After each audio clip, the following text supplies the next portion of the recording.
Assalamualaikum warahmatullahi wabarakatuh. Pada video kali ini kita akan membahas tentang tujuan penelitian itu berfungsi sebagai apa.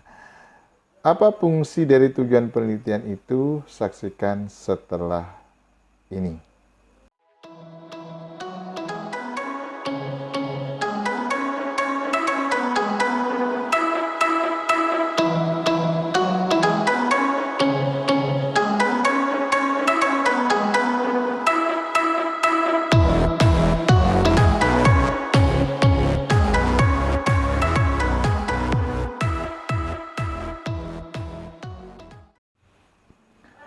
Tugas seorang peneliti adalah menyusun atau merumuskan tujuan penelitian. Karena tujuan penelitian itu harus dikonsep dengan baik sehingga nantinya bisa menjadi acuan bagi seorang peneliti untuk melanjutkan penelitian berikutnya. Lalu apa fungsi dari tujuan penelitian itu sehingga harus dicantumkan? Ada beberapa fungsinya. Yang pertama adalah fungsi dari tujuan penelitian itu untuk mengetahui deskripsi berbagai fenomena alamiah. Dengan adanya tujuan penelitian itu, maka tentu kita bisa mengetahui gambaran terkait dengan berbagai macam fenomena-fenomena alamiah atau fenomena yang akan kita teliti di lapangan. Karena sejatinya penelitian itu ingin mencari atau mencari gambaran utuh terkait dengan fenomena yang terjadi di tengah masyarakat, baik fenomena dalam bidang pendidikan, pada bidang ekonomi, sosial, politik, maupun budaya. Sehingga dengan adanya tujuan penelitian itu akan tergambar, akan dideskripsikan fenomena-fenomena yang terjadi.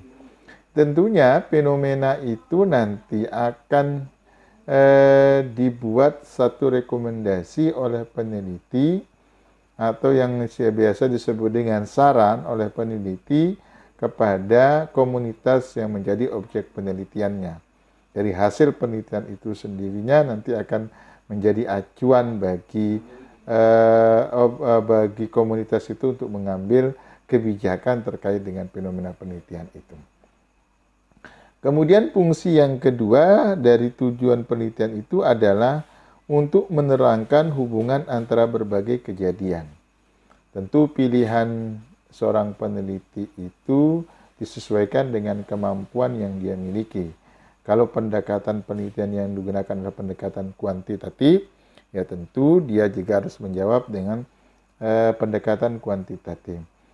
Menjawab hubungan antara satu fenomena dengan fenomena lain tentu tidak semudah yang kita bayangkan. Maka tentu di dalam tujuan penelitian itu juga harus digambarkan secara baik. Jadi fungsi dari tujuan penelitian itu adalah nantinya akan menggambarkan ada hubungan antara variabel X dengan variabel Y. Ada pengaruh antara variabel X dengan variabel Y.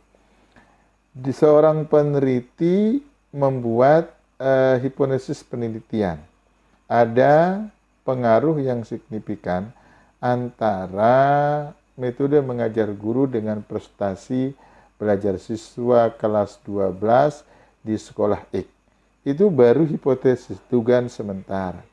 Itu akan terjawab ketika dilakukan riset atau penelitian. Maka tujuan penelitian tadi itu akan menjawab atau menerangkan hubungan antara satu variabel dengan variabel yang lainnya, variabel X dengan variabel Y, variabel terikat dengan variabel independen dengan variabel dependen, atau variabel bebas dengan variabel terikatnya. Jadi tujuan penelitiannya itu secara utuh nanti akan menggambarkan ada tidaknya hubungan itu atau ada tidaknya pengaruh antara variabel masing-masing variabel itu. Kemudian fungsi yang ketiga dari tujuan penelitian itu adalah untuk memecahkan masalah yang ditemukan dalam kehidupan sehari-hari. Saya kira banyak fenomena-fenomena yang terjadi di tengah masyarakat yang bisa dijadikan sebagai satu objek garapan di dalam penelitian.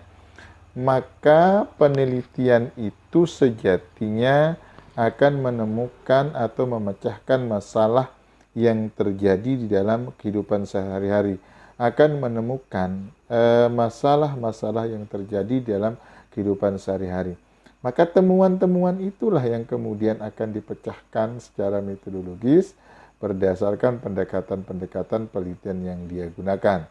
Apakah pendekatan penelitian kuanti maupun pendekatan kualitatif. Maka fungsi dari tujuan itu untuk kemudian hasil riset itu nantinya akan mampu memecahkan masalah temuan yang ditemukan di dalam penelitian tersebut. Kemudian fungsi yang keempat dari tujuan penelitian itu adalah untuk memperlihatkan efek tertentu. Ada tidak efeknya dari hasil riset tersebut? Ketika hasil risetnya mengatakan ada pengaruh motivasi kerja guru dengan prestasi kerja guru, setelah diberikan rekomendasi kepada sekolah, punya efek tidak hasil temuan itu? Kalau ternyata hasil temuannya mengatakan bahwa motivasi kerja guru berpengaruh terhadap prestasi kerja guru, motivasi guru itu sangat berpengaruh terhadap prestasi guru, begitu diberikan rekomendasi, punya efek tidak dari itu? Maka itu kalau dia punya efek, maka tujuan penelitian itu berarti berhasil. Tapi kalau hasil rekomendasi dari dari penelitian itu ternyata tidak memperlihatkan efek tertentu terhadap fenomena itu, maka dianggap hasil penelitian itu gagal. Maka sejatinya fungsi dari tujuan penelitian itu adalah memberikan untuk memperlihatkan efek tertentu terhadap fenomena-fenomena yang terjadi di tengah masyarakat. Ini 4 tujuan, ini 4 fungsi dari tujuan penelitian yang dibuat oleh seorang peneliti. Mudah-mudahan apa yang saya sampaikan bermanfaat bagi kita semua. Kita sambung pada video selanjutnya masih seputar tujuan penelitian dan manfaat penelitian. Demikian saya akhiri. Assalamualaikum warahmatullahi wabarakatuh.